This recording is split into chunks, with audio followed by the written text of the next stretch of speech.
Liss, and the name of the program is The Way to Go. I invite you to join me each week as I explore places to go and things to do. I've done several shows in which I've talked about walking tours, and today we're going to expand our horizons a little bit about the walking tours, and we're going to be talking about walking tours not in this area, not even in the United States. As a matter of fact, the walking tours we're talking about are in Britain and in France. My guest today is Gary Stoller, who is a co-author with Bruce Bolger of two brand new books called Short Escapes in Britain and Short Escapes in France. Gary, welcome to the show. And this whole concept of escapes is one that fascinates me. What are we escaping from? Well, I think the traveler really has never learned how to escape. They often travel and go to the big cities, hear the noise and the taxi cabs and all the hustle and bustle. But they really have never really felt the land and its people, particularly in Britain and France, and got to know it. Often if they go for a repeat trip back, they will get a rental car and drive around in the country, but they never really get out of that car and know where to go and walk and to really feel the land. And we're trying to escape from the usual tourist traps.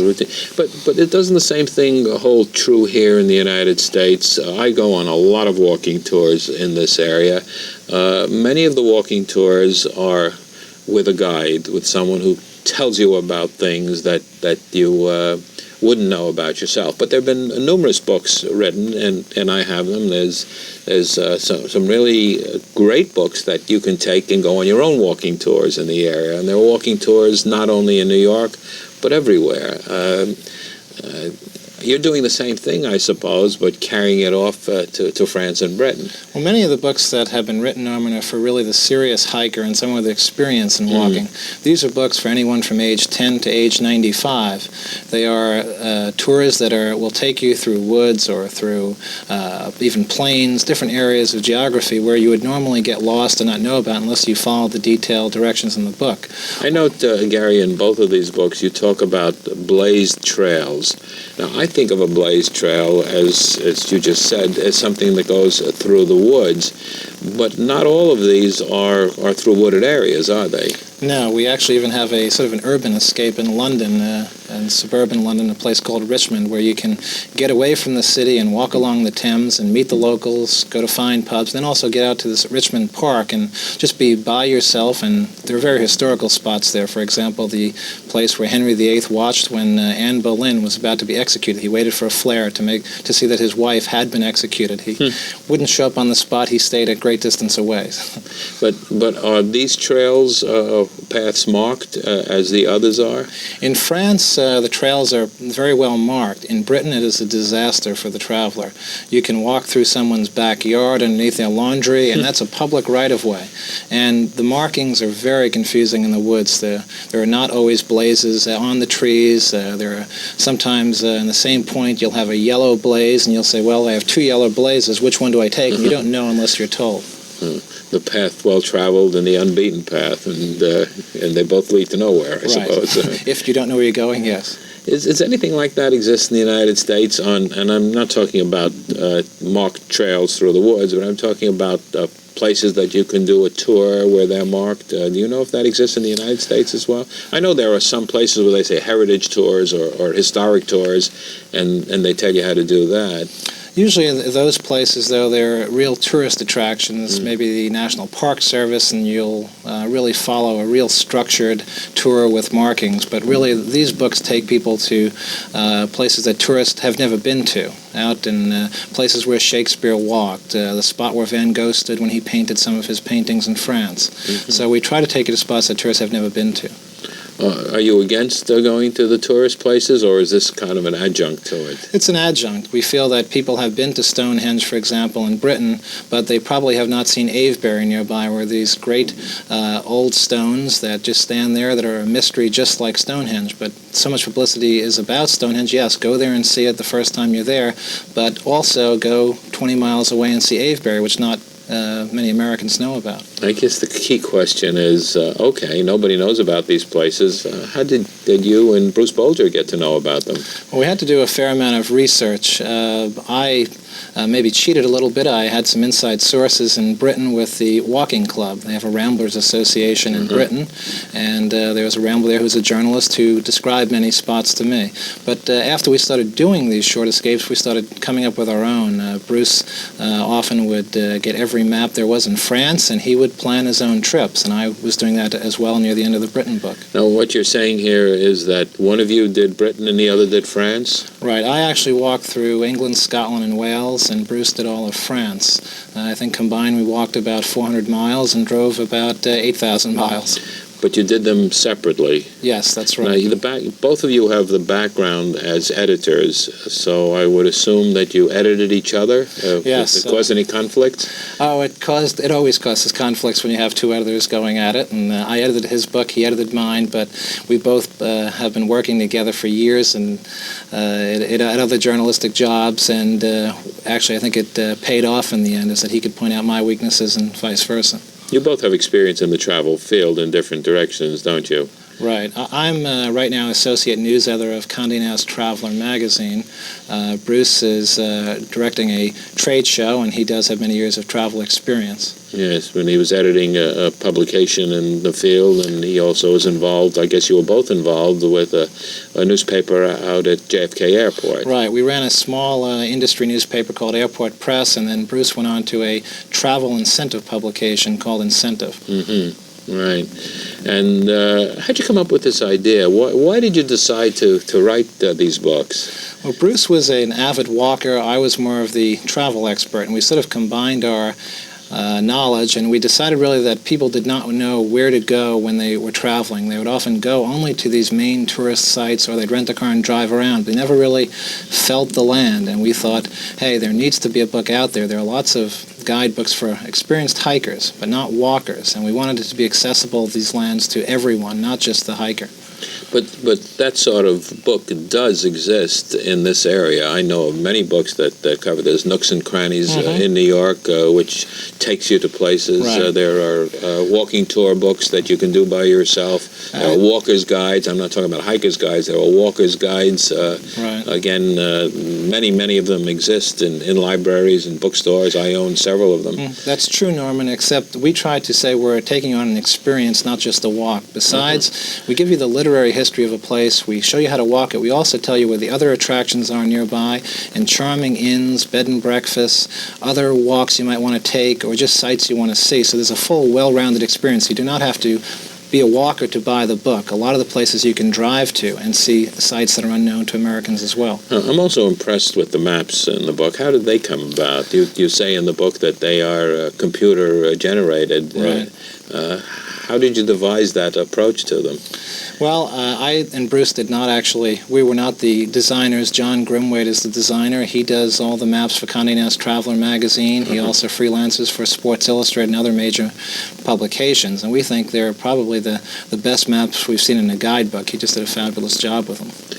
And you take people, your books are divided up actually into sections so that people, I mean, everybody is not going to walk every one of the trips that you outline in your books. That's true. France, I believe, has 8 regions, and England has 7, or Great Britain has 7 regions. And we try to place the experiences in places that are very convenient. For example, if you're going to London, we have 4 walks outside of London. The same applies to Paris. And if you are going to Stonehenge, you can stop at another place nearby. So we're trying to always make the place convenient. Not so it's tied into a place that people would normally go to, actually. Right. And do you have any favorites? Oh, so many favorites. One of my favorites is in Harlech, Wales, which is on the west coast of Wales, and it's probably about an hour and a half drive from Chester, England. And you climb up a hill, not climb, you're actually walking up a hill, and anyone can walk it. And when you're there, you look down on this castle from the 13th century, and incredibly huge sea looking out to the ocean and mountains. And you get this incredible effect, particularly at sunset or sunrise, to see an old castle, mountains, and just wide ocean. And it's just a fascinating effect. Let's talk about the fascination, which is a favorite word of mine because I'm fascinated by so many things that happen. What is it about the sights that you see? You talked about the sunrise and the sunset, and you also talked about the historic aspect of it. When you look at these places, what gives you that glow? Is it what you're seeing or being in the presence of history? I think a lot of it is the presence of history, but also that extra kick from the geography never hurts. When you walk on a field like I did in just north of the Cotswolds, and you know that you're walking through this beautiful green field with lovely trees and sheep everywhere, and you realize that Shakespeare was walking there a few centuries ago, and you're all alone without a tourist, it can be a little bit mind-boggling to think you're following Shakespeare's steps, or standing in the spot where Van Gogh painted outside of Paris. So it is an identification with the past that is a strong element in making these tours successful? Definitely, but I also think there's such a tie-in with the people. It's almost like a people-to-people tourism. We're going out and really meeting the people, not in the cities where the hustle-bustle, but in their hometowns where things are slower, where they can stop and talk to you in pubs and talk to you about the history and even recent history and the politics that are going on in a particular region. Do you advise that when going on a walking tour there or anywhere else that you stop and talk to the people? It's a must. In France, it might be a little bit difficult unless you know French in some regions, but in Britain, you should just open up and speak to anyone there. To really get the flavor of a land, you must talk to the people. Coming in there once or twice in 5 or 6 years, you're not going to get the flavor unless you talk to the people. But would you say the same thing holds true wherever you go? If you're going on a walking tour of historic sites in Westchester County, for example, do you stop and talk to the people? Is there a different attitude in the United States? You and Bruce Bolger are both residents of Westchester. Can you see talking to someone in the street? Do you consider the people in Britain as, quote, natives? And would you think of people in Westchester in the same feeling, the same tone? Most definitely. I know I did a walk last weekend in Irvington and didn't know some of the mansions who owned them, and I stopped in at the local pub and I asked the bar owner who filled me in, brought out a history book, told me that behind his house used to be a Chinese laundry in 1910, and told me all kinds of little interesting facts about Westchester I didn't even know. You don't have to... you did this walking tour in Irvington on your own, I assume, and just went for a stroll and saw some interesting things. Are people interested in nostalgia? Are you interested in knowing more about where you live and the history of it and the background? Do people identify younger generation? Would they like to know what was going on, as you just mentioned, 50 years ago or 100 years ago? Oh, I think so. I think the fascination with people's roots has also helped that people are more interested in their history or their community's history. I know when I flew back on one of my trips from Britain doing short escapes, I ran into someone who was sitting next to me who was in Germany and was just tracing his family history, and he had it back to, I don't know, the 5th century or so, and he was telling me all how to do this, and there was just such a curiosity about the roots and the land where he came from. This historic aspect is something that is of interest to me, and nostalgia. Let's talk about nostalgia.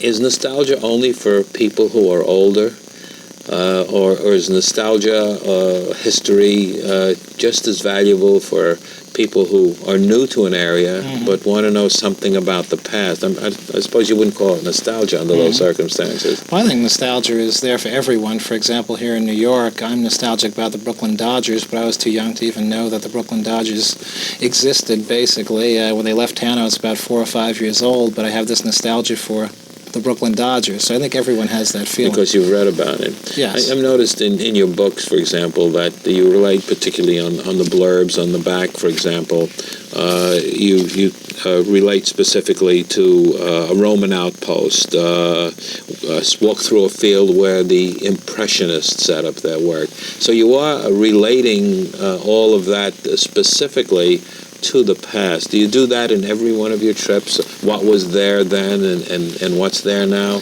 Yes, every point that you walk, if there's a place of interest, we will note it in italics in the book and say, here you are at point 3 at this oak tree, and if you look to the left, you will see the spot where Shakespeare walked or where Van Gogh set up his easel. So we will tell you, as you're following the directions, exactly what you're seeing.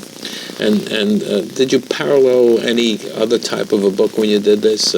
How did you come to this format, and how did the book get created, so to speak? Is this the first book, the books that you two have done? It's the first books for Bruce and I, and the formula is always interesting because you do a lot of hammering back and forth, and we went through a couple of models before we actually came up with the one we felt good about, and our publisher also gave us feedback and said they thought that was the one. So there's a lot of editorial questions. Should the other places nearby in the book be in front of the walk? Should the history, where should the history sit? But I guess that's the journalistic process, and we hope we hit on the right formula now. Is it difficult to write a book or books of this nature? It's interesting that you put out two books simultaneously, and they've just come out. On the other hand, since there were two of you and you were each doing one aspect of it, even though you were working together on them, is it difficult to put together a book of this nature? To be honest with you, it was a nightmare as far as the work that was involved. We got a contract, I believe, in May of last year, and they wanted both books done by December. Often an author will get a year or so to write a book. We had to hammer it away in 4 or 5 months, so I immediately got on a plane to Britain, and I spent 4.5 weeks hiking, walking through Britain, and Bruce made 4 different trips to France, and we lost all of our weekends. I remember missing Thanksgiving last year and didn't have much of a Christmas as well, but the final product's here, and it's very fulfilling. We're happy with it. Yeah, it must be fulfilling for you, because I have glanced through both of them, and as I've said many times, and I said today, I own and read a lot of books on places to go and things to do. I find that yours are very, very clear. I also find that you don't have to go there to enjoy reading your books. They're very readable as well. But the research, you talked about both of you taking trips to each of the areas, and then you had to write it. So the research probably is the easiest part of it, and then taking all. How did you make your notes? Tape, writing? I did everything writing. I know Bruce did as well. After, though, the research portion is done and the writing portion begins, you find out you need to do a heck of a lot more research and fill in the holes and the phone numbers missing. Bruce and I, though, walked every walk, and Bruce visited every inn and every hotel in France that's written about in the book. I visited about 99.5% of my places, but there were 1 or 2 that I missed, but locals said they were so good that you had to write them up, so I included them in the book. Would, in the process, again, of doing it, would you follow the same method, perhaps with more time, of doing it this way? You do, I assume, plan to do others if this turns out as successfully as you hope it will. Well, we expect this to be the first of a series that we'll take worldwide, and the reception we've got so far, I think, says we must move on and do other places besides Britain and France. I think in the future it'll be a lot easier to do because it's a learning curve in any book you write, and there's so many things that a reader doesn't think about. Should the italics be here? Should the boldface be here? Things like that. Now we have the formula here, and now we can follow that style. We talked about your favorite places. Do you know Bruce Bolger's favorite places? Did he have anything particular that he talked about or raved about in the discussion? Well, he talked about a place called St. John Cap Ferrat, which is in the Riviera. Most people think of the Riviera as sort of a Miami Beach type place that's overcrowded and just too noisy. Bruce takes you away from there onto the seaside cliffs with beautiful vistas. It also brings you to the home of Somerset Maugham, the famous author, and it was also a country home that was visited by Winston Churchill and other celebrities, so it's a nice aspect of history there as well. What's the selection process? Did you start with, how did you find about these, since they're off the beaten path, since they're not tourist attractions, there must be some way that you identify the places you wanted to visit and then brought it down to the list that you used? There was just so much research, really, talking to walkers in each country, also talking to tourist boards, regional tourist boards. Bruce often went to the mayor's office in small towns to dig up the history, and it wasn't an easy thing, but we feel we came up with 50 just lovely places to visit. And you had a longer list, which you then honed down to these. Is that the way it worked? Or? We do have a few excess walks, but we tried not to over-research. With 5 months, we were pretty sure of the spots that we got, and we went with them. Mm-hmm. There's no easy way to do it, is there? You've got to walk them all. You have to, because if you don't walk them, you will get a reader lost in the woods, which you do not want to happen. And we feel with our books, people are not going to get lost, and they're easy books to follow. Now, coming into this, of course, you were a tourist in each of the regions that you did the books on. Are you a tourist? Do you do a lot of that? Do you do much in this area? I never say that I'm a tourist. I like to say I'm a traveler. To me, the tourist often will get on a tour bus or be in a group or just go to the obvious things like the Tower of London and stand in line for hours and buy souvenirs. I feel the traveler has a little bit more insight where they are a little savvier and know how to get around these things. I might spend, I might be a person that might see the outside of the Tower of London, but I probably wouldn't wait on that line. I figured too much time wasted. I'd go out into the neighborhoods and walk the streets and find good pubs in London, things like that if I'm going to a big city. How about in the New York area? You can go off the beaten path right in the midst of everything. Just to give you a couple of examples on recent tours that I've been on, I did a tour not too long ago of the Gowanus Canal in Brooklyn, which I've heard about, but I never even knew where it was, and this was conducted by the Brooklyn Center for Urban Environment. And unbelievable things that you might pass all the time but never see. Sure. Well, you are a traveler, not a tourist, then, if you're going to the Gowanus. I mean, most tourists would be going to the Empire State Building. I see what you mean. That's the distinction, looking for something that people have not really discovered or where there's no mass tourism. Another tour that I went on recently was interesting building lobbies. Oh, really? Yes, that's great. Was again offered by people, but I've gone on many interesting tours. I've gone through down into a manhole in Brooklyn again to explore with a group a buried railroad tunnel under Atlantic Avenue. I've traveled, I won't say toured, on Roosevelt Island, and I've gone down a construction elevator with a group to explore the water tunnel that's being built down there. Now, these places all exist. I've gone on a tour that started at 10 p.m. and toured Wall Street when nobody was there. But all of these things are there, but people don't see them because they're seeing what the tourist sees. There's nothing wrong with the tourist attractions. Right. But I think you're a part of the spirit of this book. I think that tourists come to Manhattan, they don't realize that there's a pub in Queens, or I should say a bar in Queens, where Mae West and Babe Ruth hung out, and there is Houdini's grave in Queens.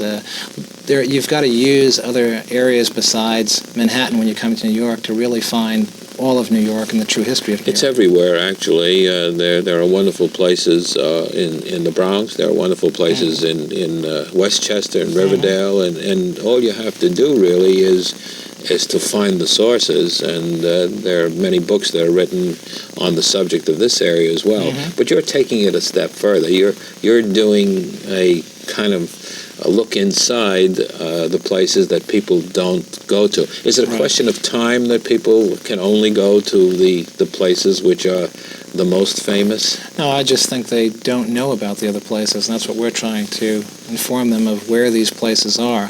I also think a lot of the walking books that are in the U.S. are still structured more for hikers, and you have to have a little bit of experience. There are some walking books locally, but they don't give you the full experience of really meeting the people. You're often walking through woods, but You're not going to a recommended inn or a recommended restaurant that has a lot of character, things like that. We're trying to have more of a full experience. The word short in Short Escapes, and both of your books are very, very similar. As a matter of fact, the format is exactly the same, and comparing one with the other, the copy on it is also very similar in both of them. But both of your books do have a feeling of places that you can take, but you say short. What do you mean by short escapes? By short, I mean it will not take you long to get to the place from a major city or tourist attraction, and also the walks are very short and not time-consuming. You can go out and take a walk outside of London and be back in the late afternoon for dinner. It will not fill up a full day or two. They're very conveniently located. So you're recommending that if people are planning a trip to Britain or planning a trip to France, that they look through the book and see what is available in their area, and then just make that as a side trip to what they're planning in their scheduled itinerary. That's one way to do it. If they're really ambitious, they could do it like me. I think I did 19 of these short escapes in Britain in about 25 days. I think that's a pace that's way too fast, but you could structure an entire vacation around 4, 5, or 6 of these short escapes. A whole vacation built around this.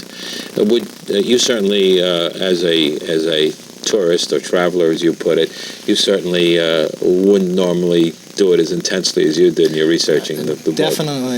Definitely not. I had a friend of mine from Connecticut who went with me, and he thought he was going on a vacation. I had warned him that this is a working trip, and he quickly learned that my pace was a lot faster than his. And so I would say maybe a short escape every other day, possibly, if you're doing a vacation, because you may want to try different parts of the country, and you may need a day of driving in between to get there.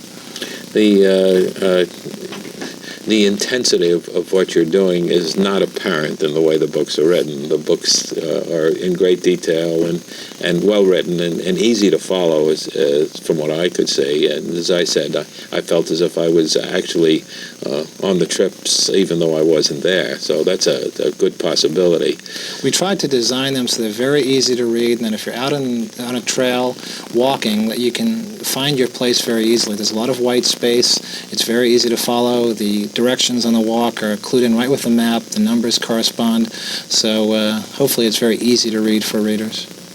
Well, one thing that's been easy is to do this interview with you, and we've run out of time, and thank you very much for joining us. My guest today has been Gary Stoller, who was co-author with Bruce